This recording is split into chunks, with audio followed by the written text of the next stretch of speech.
Hello everyone, welcome back to Guide to Everything. In today's video, I'll show you on how you can change frame rates in Davinci Resolve. So basically, first things first, you want to log in into your project right here. In my case, I'm going to be using a random video.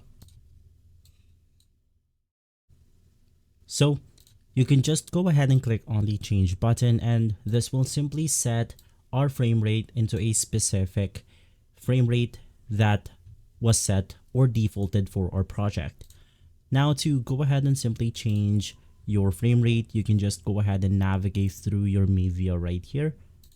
So just click on the inspector button, click on file, and we can then see the frame rate 30 was set for this specific project.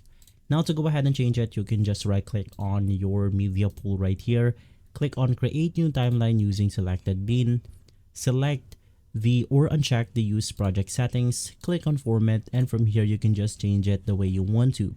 For example, 60 frames per second. Click on create, and now we can then go ahead and simply set it that way.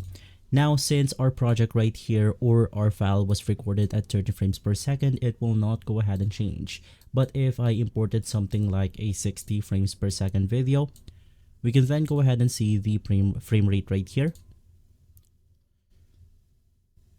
And so guys, if this video has been helpful, leave a like, subscribe, and follow Guide to Everything for more videos like this. Thanks for watching.